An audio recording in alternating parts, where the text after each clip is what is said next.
வணக்கம் சிவகுமார். தற்போது 10, 12ஆம் வகுப்பிற்கு தேர்ச்சி பெற்ற மாணவர்களுக்கு தவிக தலைவர் விஜய் விருது வழங்கும் விழாவில் பேசியது குறித்து கூடுதல் விவரங்களை வழங்கலாம். அதாவது கடந்த 2024ஆம் ஆண்டு, அதாவது 2025ஆம் ஆண்டுக்கான பொது தேர்வுகள்ல 10 மற்றும் 12ஆம் வகுப்பு தேர்வுகள்ல சிறந்த மதிப்பெண்ணை எடுத்த ஆயிரக்கணக்கான மாணவ மாணவியர் இன்னைக்கு நடிகர் விஜயால கௌரவிக்கப்பட்டு இருக்கிறாங்க. அதாவது விஜய் கல்வி விருது வழங்கும் விழா அப்படிங்கிற பேர்ல மாமல்லபுரத்துல நடக்கிற இன்னைக்கு நடக்கிற இந்த விழால இந்த மாதிரி இது நடந்துட்டு இருக்குது. மொத்தம் 3 கட்டங்களாக பிரிக்கப்பட்டிருக்குதுங்க. இன்னைக்கு நடக்கக்கூடியதுல 88 தொகுதிகளில் இருக்கிற 2000 மாணவ மாணவியர் அங்க பரிசளிச்சுட்டு இருக்கிறாங்க. முதற்கட்டமா அதிக மதிப்பெண் எடுத்த மாணவிக்கு வைர காதணியும், அதாவது வைர காதணி கொடுக்கப்பட்டிருக்குது. மேலும் மாணவிகளுக்கு பரிசு வழங்கிட்டு பேசிய நடிகர் விஜய் என்ன சொன்னார்னா, மக்கள் ஜனநாயக கடமை ஆற்ற வேண்டியது ஒரு முக்கியமான கடமை. இதை நிறைய பேர் பண்றது இல்லை அப்படின்னு தெரிவிச்சதோட இல்லாம, வாக்குக்கு பணம் வாங்குற மாதிரி எந்த சூழ்நிலையிலையும் இனிமே வரக்கூடிய இளைய தலைமுறை யாரும் தலையிடாதீங்க, அதாவது அதை செய்யாதீங்க அப்படின்னு சொன்னதோட இல்லாம, விவசாயிகளோ அல்லது வியாபாரிகளோ தங்களோட ஜாதியோ மதத்தையோ எதையுமே பார்க்கறது இல்லை.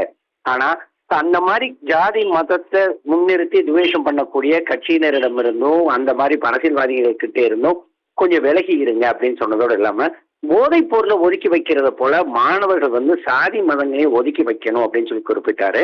அது மட்டும் இல்லாம, பெரியாருக்கு சாதிய சாயமே தற்போது நடைபெற்ற தேர்வுகள்ல அதாவது கடந்த சில தினங்களுக்கு முன்பு டிஎன்பிஎஸ்சி தேர்வுல ஒரு சர்ச்சைக்குரிய கேள்வி ஒன்று கேட்கப்பட்டிருந்தது. அதை குறிப்பிட்டு பெரியாருக்கே சாதிய சாயம் பூச ஒரு சூழ்நிலை தான் தற்போது நடந்துட்டு இருக்கு. அதே மாதிரி நீட் தேர்வு கண்டு பயப்படணும் அப்படிங்கிற அவசியமே இல்லை. நீட் தேர்வை தாண்டி நிறைய தேர்வுகள் இருக்குது. ஆனா அதை யாருமே மாணவிகள், அதாவது அதை வரக்கூடிய மாணவர்கள் அதை முன்னெடுக்கணும். அதே மாதிரி பாத்தீங்கன்னா, இதுவரை ஊழலே செய்யாத தலைவரை தேர்ந்தெடுக்கிறது தான் தங்களோட ஜனநாயக கடமை அப்படின்னு சொல்லி தனக்குள்ள அதாவது தனக்குரிய அதாவது தவிகவோட தொண்டர்களுக்கு அதிக கோரிக்கை விடுத்திருக்கிறாரு.